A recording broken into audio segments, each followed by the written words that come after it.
ሁሌ ተበዳይ አርጎ ራስን ማቅረብ ልክ አይደለም።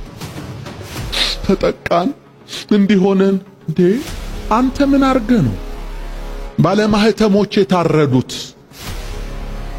አንተ ምን አርገ ነው ቄሱ የታረደው? አንተ ምን አርገ ነው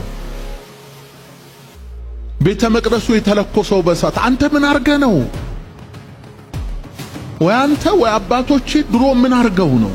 666 ምናምን የሆነ አውሬ እየጠበቃችሁ ከሆነ ተሳስታችኋል። እኔ 666 የሚባለውን አውሬ እያየሁት ነው። ሕፃን ሲበላ አየዋለሁ፣ አውሬ ሆኖ ህዝብ ሲበላ አየዋለሁ፣ ሀገር ሲበላ አየዋለሁ። 6 አውሬው ከዚህ በላይ ምን ቢመጣ ምን ያደርገናል? ምን ይበላል ከዚህ በኋላ ቢመጣ? እያየነው እንደ ጫት እንደዚህ ሀገር እየቀነጠፉ እየበሉ ነው ያሉት።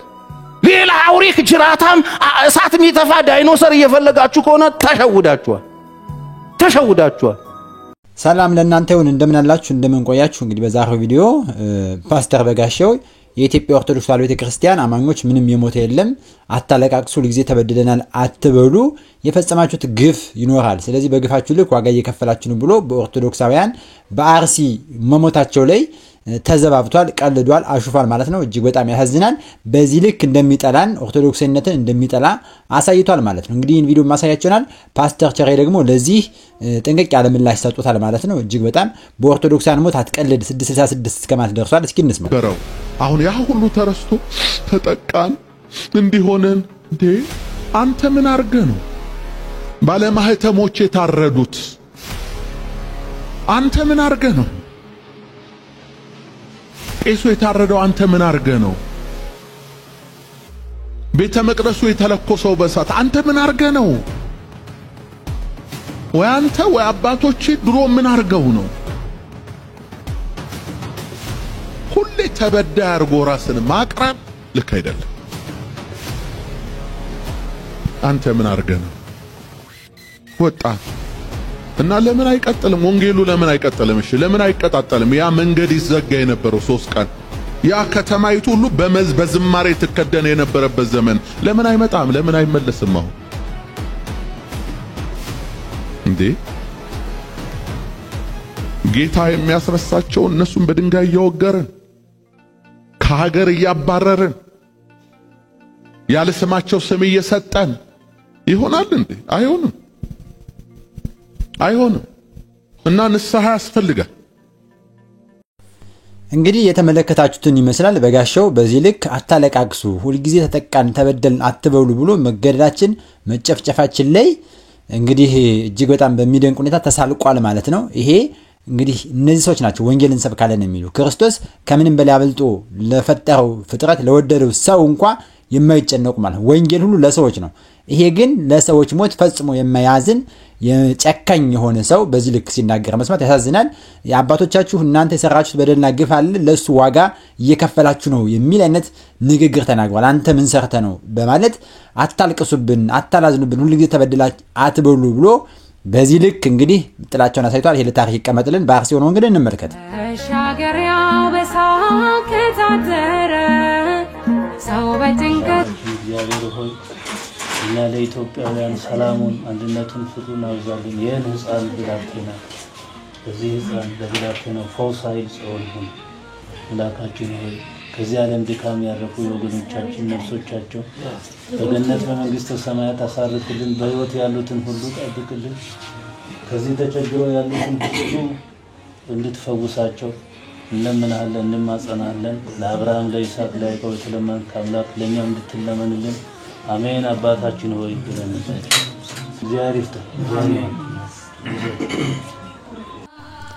እንዲህ ሰማይ ምድሩ ያለቀሰበትን ጭካኔና ግፍ በኦርቶዶክስ ላይ የተፈጸመውን ጭፍጨፋና ግድያ ነው። እንግዲህ አቶ በጋሻው አታለቃቅሱ፣ ምንም የሆነ ነገር የለም፣ በአርሲ የሆነ ነገር የለም፣ ቢሆንም እንኳን አንተ ምን ፈጽመህ ነው፣ አንተ ምን ስታረግ ኑረ ነው ብሎ ተዘባብቷል ማለት ነው። እንዲሁም ደግሞ ያለ ስም ሰጠን፣ መናፍቅነ ስም ይሄ ነው፣ ከሃዲነ ክደሃል ወጣል ማለት ነው። አሁን አስረግጠን ምን ነገረው እውነት አቶ በጋሻው ማለት ከሃዲ ስለነበር ኑፋቄ ስለነበረብህ የክደት ትምህርትን ተመለስ ብትባል እንቢ ሰምተህ ወጣሃል።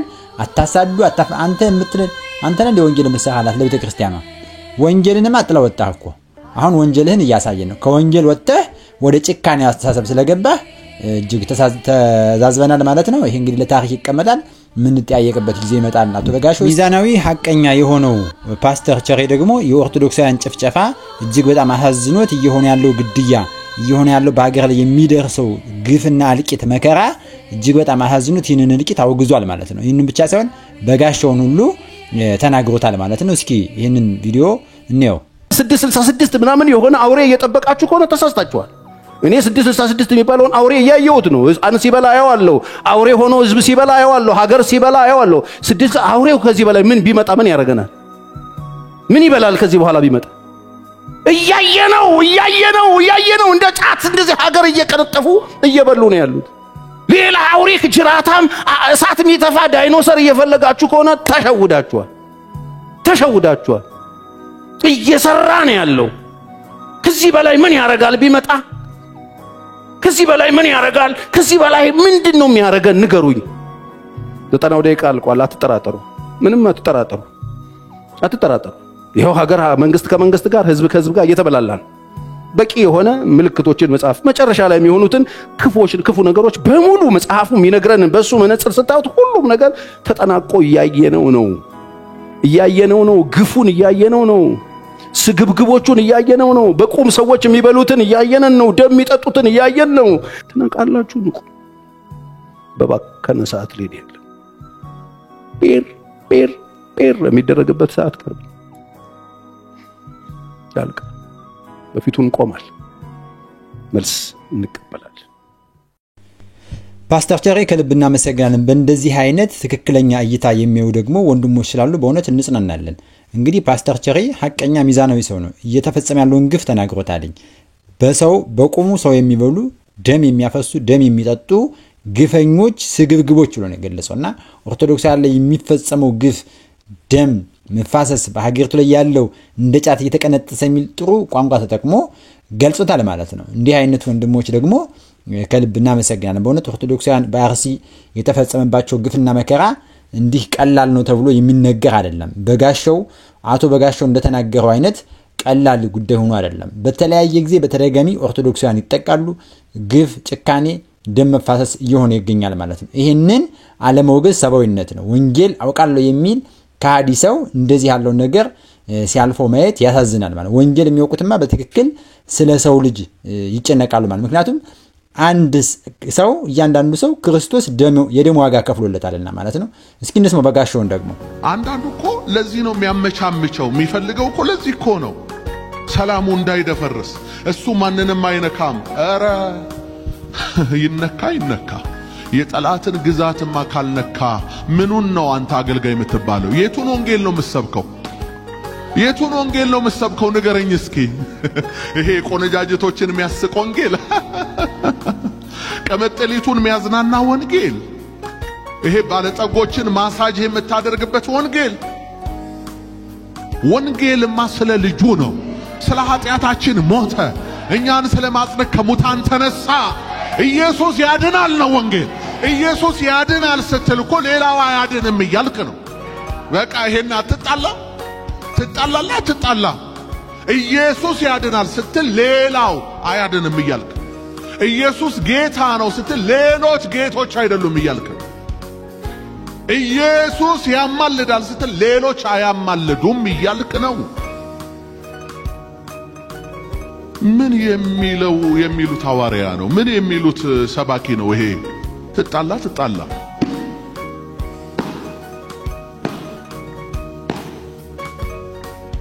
ንስሐ። ሰው ሲታረድ ለምን ተብሎ ሊጠየቅ ይገባል። ወንድሜ እየታረደ አንተ የምትጨፍር ከሆነ፣ ወንድሜ እየታረደ አንተ ስራህን ዝም ብለህ የምትሰራ ከሆነ፣ ወገንህ እያለቀ አንተ ምንም አይመስልህ ከሆነ ነገ አንተ የማትታረድበት ምክንያት አይኖርም ማለት ነው። ጎረቤት ቤት ሲንኳኳ ነገ አንተ ጋር እንደማይመጣ እርግጠኛ አትሆንም። ነገ አንተ ጋር ይመጣል። በአንድ ቀን 20-30 ሰው የሚታረድ ከሆነ በግ አይደለም የታረደው። የሰው ልጅ የሚታረድ ከሆነ ወንጀለኛ አይደለም የታረደው።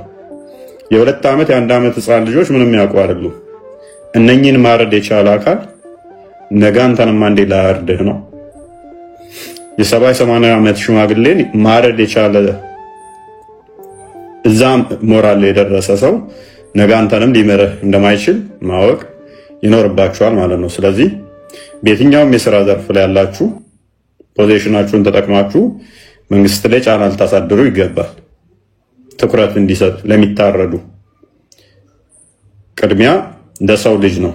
ክርስቶስ እንኳን የሞተው ለኛ ሲል ከሰማይ ሰማያት የወረደው ለኛ ሲል ነው እንጂ ስለምበላው ስለምጠጣው ስለምገነባው መንገድ ወይንም ስለምሰራው ቤት አይደለም። አምላክ እንኳን እስከ መስቀል ድረስ ራሱን አሳልፎ የሰጠው ለሰው ልጅ ነው። ለምሰራው ቤት አይደለም፣ ለምሰራው መንገድ አይደለም። መንገድ ብሰራ ሰውን ከገደልክ በኋላ መንገዱ ላይ ለውበት ፎቶ ልትነሳበት ነው ሰውን ካጸዳ በኋላ። ስለዚህ ትኩረት ልትሰጡ ይገባል። ወደዛ አካባቢ ላይ ጽንፈኛ የዋብያ ሴክት ስላለ ማለት ነው። ኦርቶዶክሳውያንን በማጽዳት ሰልቤት የሚያደርጋለ መሬታቸውን ወስዳለሁ እኔ አርስበታለሁ እኔ ዘራበታለሁ ብሎ ለአጩ የሚያዝረበርብ ብዙ ስላለ ወደዛ አካባቢ ላይ። ስለዚህ ሁሉም ተናቦ እንደዚህ አይነት ነገር ላይ ለአንዴና ለመጨረሻ ጊዜ ሜቢ መፍትሄ የሚፈለግበትን አካሄድ መሄድ የተሻለ ነው የሚሆነው። የሆነ ሰዓት ላይ ግርግር ይፈጠራል። በጋሻው ደሳለኝ የኦርቶዶክሳውያን ግፍና መከራ መሳለቂያ ሆኖታል። እሱ አሹፋል በደንብ ማለት ነው። አታለቃቅሱ፣ አታልቅሱ፣ ሁሌ ተጠቃን አትበሉ፣ ተበደልን፣ ሞትን፣ ተገደልን አትበሉ ብሏል። ይሄም ሳያንሰው ደግሞ ዋጋችሁ ነው ይገባችኋል የሚል መልእክት አስተላልፏል። ይሄን እንግዲህ ለታሪክ እንዛለን የምንጠያየቅበት ጊዜ ሩቅ አይሆንም ማለት ነው። እንዲህ በኦርቶዶክስ ላይ እንዳሾፋችሁ እንዳላገጣችሁ አትቀሩም። ሐዘን መድረስ እንኳን ቢቀር ሐዘናችንን እንዳንገልጽ እየከለከለ ወይም ደግሞ አዋጅ እየነገረብን ይገኛል ማለት ነው። ይሄም ሳያንሰው ደግሞ እነ ፓስተር ቸሬን ሁሉ ለምን አዘናችሁ ብሎ ሲወቅስ ሲከለክል ታይቷል ማለት ነው። ይሄን እንግዲህ ለታሪክ አስቀምጡልን። ሐሳብ አስተያየታችሁን አስቀምጡ። ለዛሬ ያዘጋጅ ቪዲዮ ይሄን ይመስላል። በሌላ ቪዲዮ መልሳለሁ። ሰላም ቆዩኝ።